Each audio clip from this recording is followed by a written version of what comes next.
Oi, gente.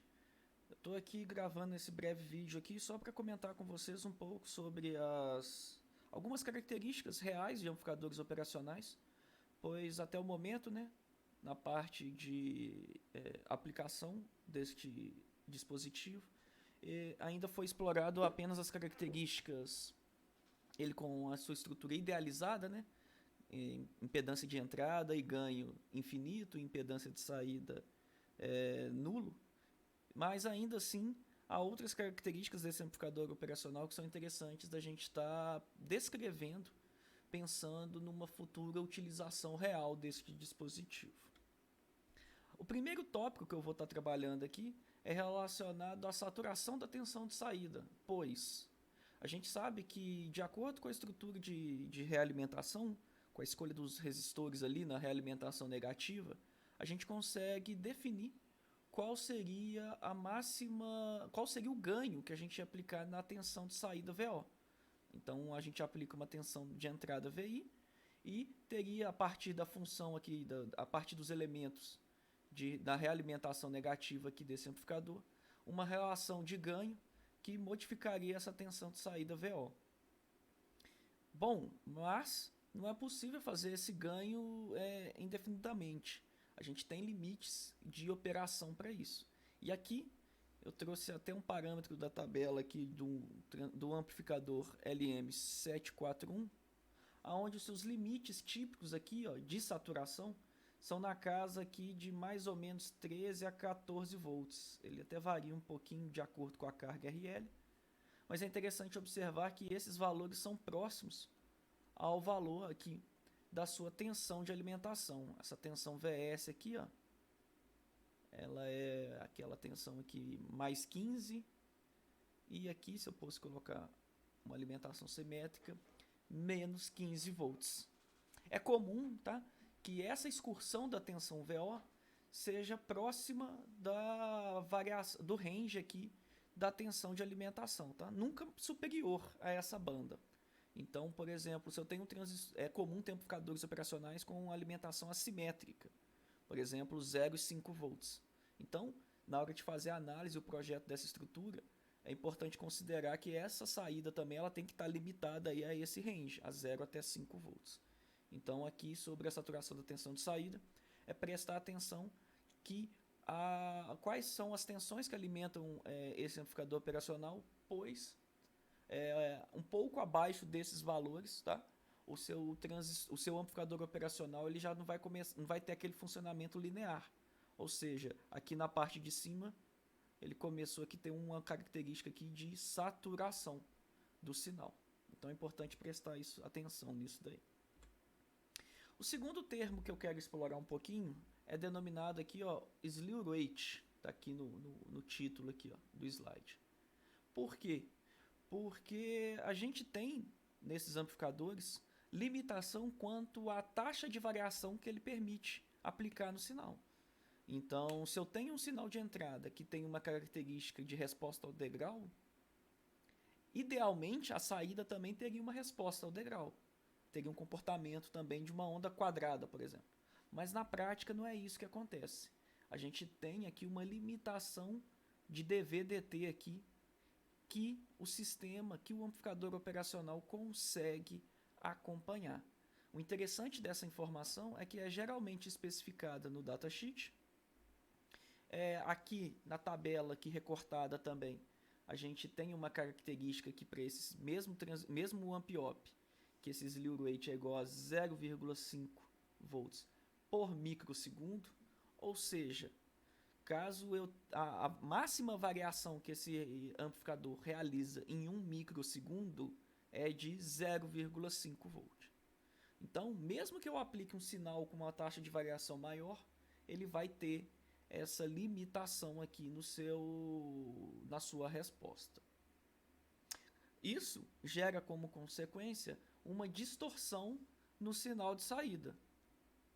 Então aqui já ficou fácil de ver, né? Por exemplo, se eu aplico uma onda quadrada com uma frequência muito elevada, essa limitação aqui dessa variação vai fazer com que a saída seja algo similar a uma onda triangular, por causa que a variação aqui, ó, ela tem limites físicos de operação.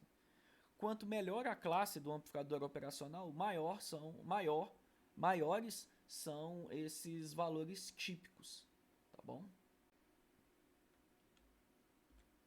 Aqui então eu trago uma configuração buffer, o seguidor aqui, em que é de se esperar que VO seja sempre igual a VI, em regime permanente e operando ali dentro dos limites, né, de excursão, né, da tensão de alimentação.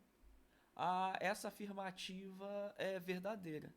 Contudo, se eu tenho uma resposta transitória no sinal VI, igual eu apresentei aqui, para uma onda quadrada, a saída ela não vai conseguir acompanhar aquele sinal de referência instantaneamente. Ela vai precisar aqui de um tempo. Ó.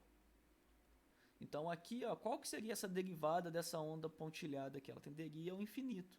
Enquanto que aqui, ó, a gente tem aquela limitação que ele só consegue variar 0,5 volt por microsegundo.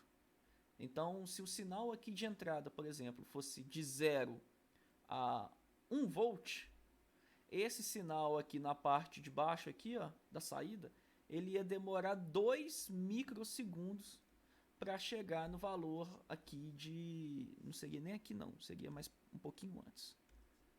Seria aqui, ó. Vou fazer até na cor preta aqui, ó.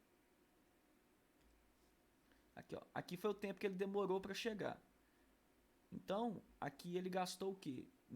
A cada 1 microsegundo para subir meio volt. Então, 2 microsegundos foi o tempo que ele gastou aqui para conseguir acompanhar uma resposta degrau, que foi de 0 até 1 volt. Tá bom?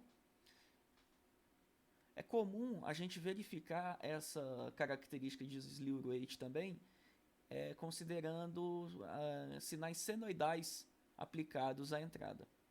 Então aqui, ó, a gente tem também um exemplo onde essa tensão de entrada, que é o sinal em vermelho, ela tem uma frequência muito maior do que a permitida, do que a que o amplificador operacional consegue acompanhar. Então, vamos parar, se a gente fosse usar alguns termos aqui, ó, a derivada nesses pontos aqui, ó, que vai variando aqui, se eu fosse pegando uma reta tangente aqui durante todo esse ponto, seria sempre maior do que aquele valor de meio volt por microsegundo. Então, por isso, acima desse valor, o amplificador operacional não aguenta acompanhar mais. Então, ele crava aqui em uma taxa constante de variação, tá bom? E mesmo que a entrada tenha esse comportamento senoidal, a saída tem esse comportamento triangular, né, saturado, né, podemos falar assim, tá bom, de um jeito um pouco informal, né, mas limitado pelo seu slew rate, né, a justificativa para isso. E você repare que essa entrada é uma senoide e a saída é uma onda triangular, olha como que o sinal de saída é completamente diferente da forma de onda da entrada. Então está explícito aqui essa característica de distorção devido à limitação aqui do slew rate desse dispositivo. Com essa informação de slew rate, eu consigo aqui achar alguma informação de máxima frequência que eu consigo aplicar no meu sinal de entrada. Então, por exemplo, considerando que essa relação do slew rate ela será dada por ômega-m, em que é essa frequência máxima que o amplificador operacional consegue acompanhar, vezes essa tensão Vm, que seria o valor aqui da amplitude dessa tensão, eu ainda posso reescrever essa parcela ômega-m como sendo 2πfm, e ainda está faltando aqui, ó, multiplicar o termo da tensão Vm. E assim, eu posso isolar esse termo dessa máxima frequência, que eu consigo aqui, ó, através da informação do slew rate, definir qual que é a frequência máxima que eu posso estar aplicando no meu sinal de entrada. E aí, o que é o interessante para essa situação aqui? Essa primeira. Você tem que ter informação da tensão que você vai estar trabalhando. Então, nesse caso aqui, ó, reparem que SR é um valor de datasheet, é constante. Agora, o 2π é também uma constante, então você tem que a frequência FM ela fica inversamente proporcional à tensão de referência, a tensão que está sendo aplicada. Ou seja, se você tiver com um sinal que essa tensão VM, um sistema que essa tensão VM seja igual a 10 volts, você vai ter um limite máximo aqui dessa frequência que esse sinal pode ter. Agora, se você dividir essa tensão por 2 e falar, olha, agora eu estou preocupado com um sinal de 5 volts e não mais de 10, esse valor de FM aqui vai ser dobrado. Ou seja, eles são aqui, ó, inversamente proporcionais, essa relação de FM e VM. Então isso daqui é uma característica interessante. Para você descobrir qual que é o sinal, a frequência máxima que você pode aplicar no seu sinal de entrada, você também precisa conhecer qual será o nível de tensão que será aplicado ali também, tá bom? Caso você encontre esses valores, né, já que para essa condição aqui são considerando os valores máximos do sistema, você consegue readequar, né, através dessa relação aqui, né? Esses valores é o que você teria encontrado na situação inicial. E depois, se você quiser, por exemplo, para uma frequência X, qual que teria que ser o novo valor de V? E aí você encontra essas readequações de acordo com o seu sistema. Enfim, uma outra característica que eu quero mencionar aqui, nessa parte de parâmetros do amplificador operacional, é a característica de tensão de offset. Isso daqui é interessante porque entre as duas entradas do nosso amplificador, tá? Essa parte, vamos pensar aqui que está em um azul mais forte, a gente tem a entrada não inversora e a entrada inversora. Idealmente eles possuem o mesmo nível de tensão, mas é na prática comum que você tenha uma discrepância entre as tensões sobre esses dois terminais, um pequeno offset, uma pequena diferença entre eles, tá bom? Vocês podem ver que nesse amplificador que eu peguei como exemplo aqui, ó, um valor típico seria algo em torno aqui de 1 mV. Amplificadores aí de precisão, de melhor qualidade, aí você acha isso daí na casa dos picovolt, alguns nanovolts, então assim, é um valor bem pequeno, mas é importante que saiba que ele que ele existe no sistema, tá bom? Para representar isso daqui, então, quando eu quero caracterizar essas informações, é comum que você adicione o valor aqui, ó, em um dos terminais, esse valor dessa tensão aqui, VOS, tá bom? Que dá essa ideia aqui dessa tensão de offset, que aí um dos dois terminais ali vai ter essa diferença de tensão. Aqui eu tento trazer então, porque essa informação de offset às vezes pode ser não desejada. E aí, poxa, é interessante que você tenha um grau de liberdade para poder estar trabalhando e tratando esses detalhes. E aqui então, eu trago aqui uma figura que tem explícito dois terminais aqui embaixo e um potenciômetro.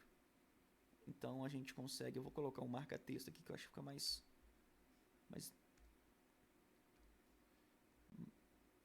fácil aqui, ó. Essa parte aqui, tá bom? Vocês reparem que tem dois terminais aqui, além dos usuais, né, de alimentação, entrada e saída, a gente tem dois aqui, que são para esse ajuste de offset. Então, eu trouxe ainda aqui a figura, né, uma visualização de cima de um CI, tá bom? Que é essa parte, essa segunda figura aqui, que é em um encapsulamento com 8 pinos, tá bom? Então aqui a gente tem a numeração dos pinos. Esses CIs, eles geralmente, a gente conta pinos desse CI, eles costumam ter aqui, ó, uma marcação em um dos lados dele, para a gente não confundir. E aí do lado esquerdo, olhando de cima, a gente conta 1, 2, 3, 4, e reparem que a contagem aqui é em círculo, ó. 5, 6, 7 e 8. É comum também que além dessa marcação aqui em cima, que eu estou desenhando aqui, ó, ele ainda venha com uma bolinha no lado aqui, indicando aonde que está o pino 1.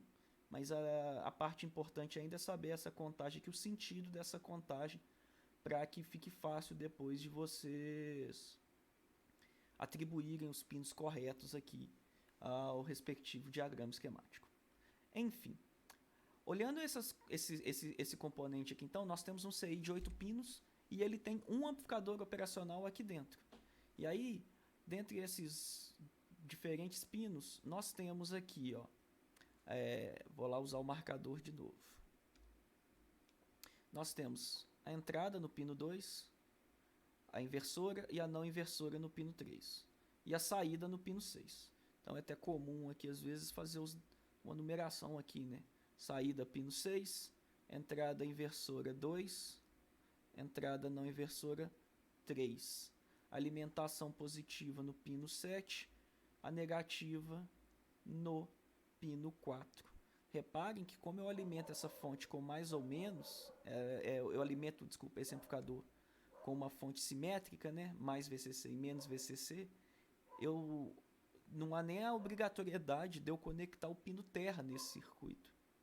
Reparem essa característica aí que temos nesses circuitos com amplificadores operacionais com alimentação assimétrica. Claro, eu posso pegar esse V- aqui e colocar 0 volt, mas aí seria aquela alimentação de 0 a 15 volts. Não necessariamente é um pino dedicado ao terra. Tá bom? É um pino dedicado à alimentação com menor nível de tensão. Mas aqui, ainda eu quero chamar a atenção para essas duas terminações aqui, ó, 5 e 1, né? Que seriam aqui o 5 e aqui o pino 1, que são para ajuste de offset. E como que eles fazem isso? É com um potenciômetro que você tem conectado nesse arranjo aqui. E aí, com o terminal central desse potenciômetro conectado no menos VCC, você vai e mexe o valor desse potenciômetro e verifica a saída. E como que você vai fazer essa medição? Aí você pode estar tentando ajustar isso aqui, verificando se a tensão em cada uma das entradas está com um valor mais próximo uma da outra, tá bom? Finalmente, você tem esse pino 8, que é um pino de not connected, que é só porque esse daqui não tem nada conectado a ele no sistema, mas, né, para formar o encapsulamento certinho, ele fica ali só dando suporte mecânico, né, pro CI.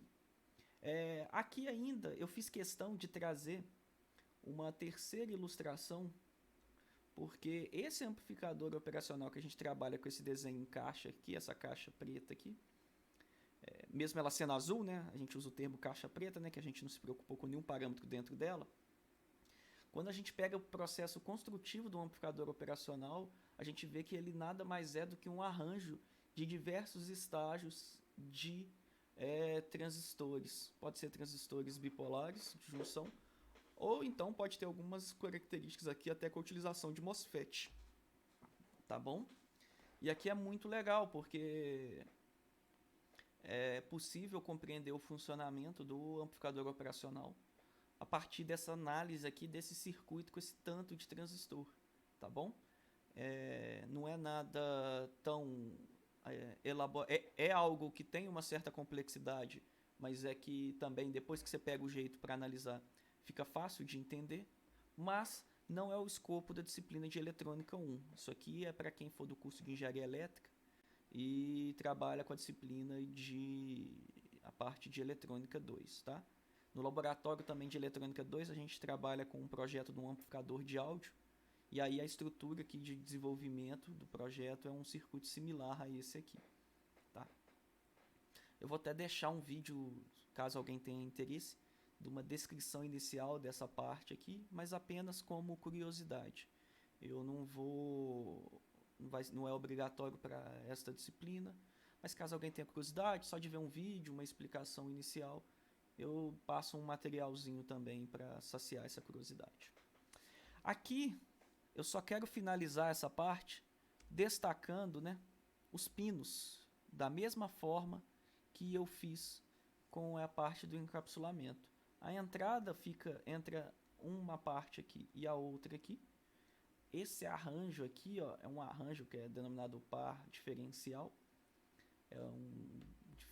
São diferentes arranjos com TBJs aqui. Aí esse é o arranjo aqui na entrada desses amplificadores, tá? E aí você repara até a numeração dos pinos aqui, ó, 2 e 3, conforme a gente marcou aqui na figura inicial.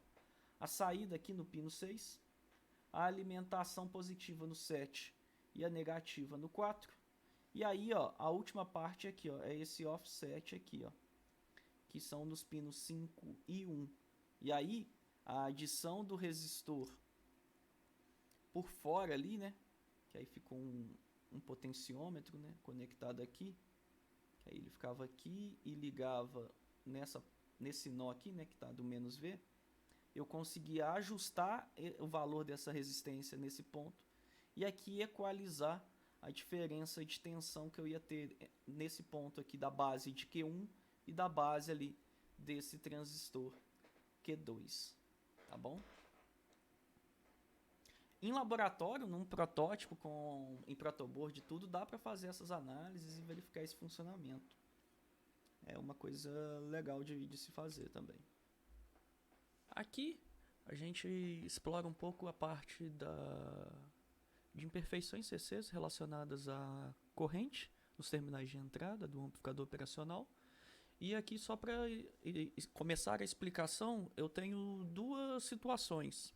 Eu tenho uma corrente relacionada aqui com a corrente de polarização, porque se a gente for parar para visualizar, a gente tem ali, né, a entradas com TBJ, logo a gente tem uma corrente necessária à polarização desse transistor para operar na região ativa.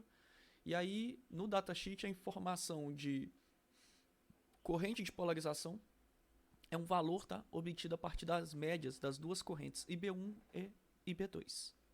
E um outro parâmetro dessa informação é a corrente de offset de entrada, que aí ela vem a partir da subtração desses dois valores de corrente, né? Por causa dessa característica da estrutura de entrada aqui, ó, olha só, nós temos transistores aqui, TBJ. Olha, se eu tenho TBJ, vou usar a parte de cima da figura aqui.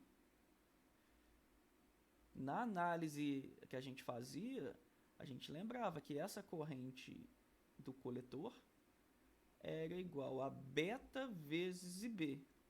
Então, essa corrente B aqui é de supor que ela seja maior do que zero. Que ela seja NPN nessa figura aqui, né? Então, realmente, esse valor de B aqui é maior do que zero. Se tivesse PNP, seria menor do que zero, mas enfim, de acordo com o sentido, né? Colocando o sentido aqui entrando. Mas o que é o mais importante? A corrente de base aqui é não nula. Então, essa parte também pode ser caracterizada e pode ser uma figura de mérito ao avaliar amplificadores operacionais. Aqui estão duas opções, aqui, duas informações aqui de valores típicos. São valores pequenos, na casa de nanoamperes. E caso eu fosse pegar uma estrutura com um amplificador operacional que nessa entrada estivesse utilizando MOSFET, a gente ia ver que esse valor aqui seria ínfimo, mas muito menor, por causa daquela característica da corrente de gate do MOSFET ser nula, tá? Então aqui mais uma informação sobre essas características reais de amplificadores operacionais. E aqui então, só para poder finalizar, eu trago parte aqui de uma tabela, de um datasheet do LM741 e alguns parâmetros, né? Alguns como que nós mencionamos, mas outros ainda que eu não fiz questão de detalhar aqui para não deixar muito maçante a apresentação. Mas enfim, a gente teve aquela relação do offset de entrada, a caracterização daquela tensão do offset de entrada. Aqui é aquele grau de liberdade para ajuste desse valor, desse offset. A gente tem informações aqui da corrente do offset corrente de offset de entrada, e eu tratei com os dois até junto aqui, tanto essa corrente de offset de entrada, mas ainda mencionei aqui aquela característica da corrente de polarização, tá bom? Em seguida, eu não abordei essa parte, mas é interessante essas relações aqui, ó, de impedância de entrada. Nas nossas análises, dos nossos circuitos, a gente considera que a corrente que entra no amplificador operacional é zero. Por que a gente considera que a corrente que entra no amplificador operacional é zero? Ora, porque o valor típico da resistência de entrada ali é da casa de mega ohms. Então, assim, vai ser uma corrente tão baixa que, por simplicidade, é mais fácil eu desprezá-la do meu sistema. Mas, né, na hora da análise, da construção desse dispositivo, eles informam que eles mencionam essa informação de resistência de entrada. Aqui nós temos esse range aqui dessa tensão de entrada, né, os limites de operação, né, que ficam sempre dentro dos limites, sempre dentro ali em função dos valores de alimentação. Aqui é um parâmetro que eu não mencionei, mas é a relação do ganho de tensão que esses amplificadores têm. Observem aqui, ó, que nas nossas análises a gente considera, tá? Acho que não fica tão explícito isso, mas a gente considera que o amplificador operacional tem ganho infinito, mas na prática não tem como ele ter essa característica, tá? Mas assumir isso daí não leva a erros significativos, a erros grosseiros no cálculo, tá? Calcular desse jeito é aceitável, é comumente feito em aplicações gerais, mais simples e tudo. Por quê? Porque valores típicos desses ganhos são da casa aqui de 200 volts por milivolt. Então, 200 mil é o ganho de tensão dessa parte, desse amplificador. Então, assim, para dar um exemplo mais claro, seria apenas um amplificador operacional sem realimentação e aquela diferença de sinal entre as entradas não inversora e inversora proveria a saída um ganho de 200 mil vezes a diferença desse sinal, tá? No nosso caso, a gente assume que não seria 200 mil, seria infinito. Mas, para as nossas aplicações, essas duas situações levariam o amplificador operacional à região de saturação e levariam para o mesmo cenário. Então, assim, é comum negligenciar a informação do valor do ganho, porque deixa as contas na hora de fazer as análises bem mais simples, tá?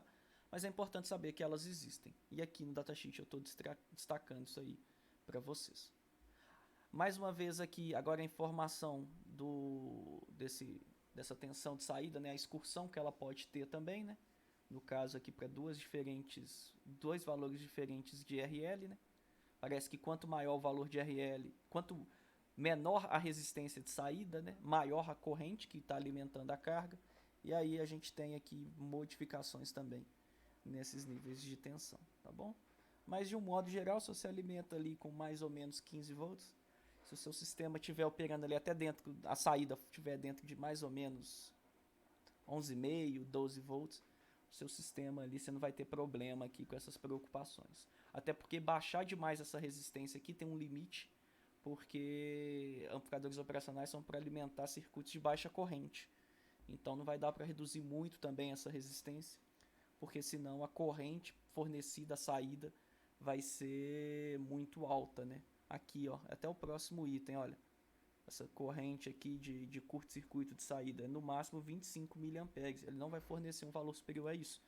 Então, assim, também você não vai conseguir essa excursão limite que eu mencionei aqui, 14, 13, aí eu falei que podia ficar entre 11,5 e 12 volts.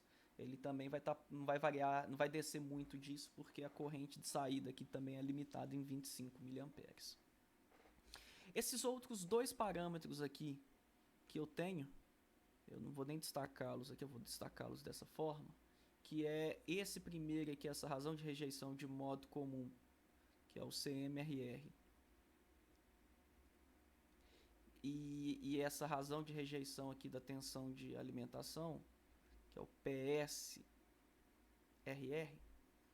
eles são duas análises que a gente quer ver de capacidade de rejeição do nosso sistema. A de baixo é mais fácil de visualizar. Ela é a seguinte: se minha fonte de alimentação VCC, mais VCC menos VCC, ela apresenta o ruído, ela apresenta ali uma oscilaçãozinha no sinal, ela é 15 volts, mas ela oscila ali entre 15,5 e 14,5, por exemplo, essa oscilação pode aparecer na saída, ela vai afetar a saída, tá? Mas aqui ele demonstra que há uma rejeição de aproximadamente aqui, então tem um valor de 96 dB, que faz com que essa oscilação da tensão de alimentação não seja tão significativa na saída. Essa mesma relação aqui da CMRR também, tá? Eu não vou entrar em detalhes do cálculo delas, mas se vocês jogarem na internet, vocês acham vídeos curtos também falando com muito detalhe dessa parte. Mas a parte da CMRR aqui é a do seguinte: o amplificador operacional, ele é comum para sua utilização que você trabalhe com tensões diferentes entre os seus dois terminais de entrada, inversor e não inversor. Se você trabalhar aplicando o mesmo sinal nos dois terminais, é de se esperar que não tenha diferença entre eles, e aí a saída não tenha modificação, né? Porque vai ser 0 vezes o ganho, vai dar 0. Só que, na prática, ele ainda tem uma estrutura de offset, beleza, que eu mencionei antes, mas ainda ele tem uma estrutura que ele dá um ganho nessa parcela de ganho comum, tá? Só que isso é uma característica indesejada. Então, por isso que tanto essa característica de dar ganho nessa parcela de sinal, que é igual nas duas entradas, quanto a parcela aqui de variações na fontes, elas são características que são de interesse serem rejeitadas. E aí, por isso, a gente trabalha com essa métrica aqui, de característica aqui dessa razão de rejeição. Tá bom? 95 e 96 dB são valores muito altos, então mostram ali uma alta capacidade, uma alta imunidade a essas características aqui, tá bom? Resposta transitória, aqui, né, uma característica de overshoot, tempo de assentamento que ele tem, tá bom? Para uma dada entrada degrau, e depois aqui embaixo o slew rate, né? Que aí a gente vê aquela característica que nós mencionamos ali, de limitar a taxa de variação da tensão de saída, né? Então é uma característica aqui de volt por microsegundo. Aqui, né, informações agora de corrente aqui de alimentação, né, da ordem aqui de 1.7 miliamperes, né? Isso aqui é a alimentação das fontes VCC+, e VCC-, tá? E finalmente aqui a potência consumida. Olha, reparem que é um dispositivo aqui para processamento de sinais. Eu vou falar assim, sensoriamento e tudo mais. Olha, são dispositivos que trabalham aqui com miliwatts. Então, você não vai trabalhar aqui passando valores elevados de corrente, né? Como eu disse ali, 25 miliamperes. Então, até na hora de fazer esses projetos com amplificadores operacionais e tudo, mesmo que o que defina o ganho sejam aquelas relações entre os resistores, é importante que você trabalhe ali na ordem de kilo-ohms, pelo menos, porque esses níveis de potência aqui e corrente, eles precisam ser respeitados. Bom, gente, eu espero que não tenha ficado muito confuso, mas também nem muito longo. Tentei fazer um vídeo curto aqui para auxiliar em algumas descrições dessa parte de amplificadores operacionais. Caso tenha alguma dúvida, me procurem. E no mais, eu desejo um bom estudo a todos e até breve.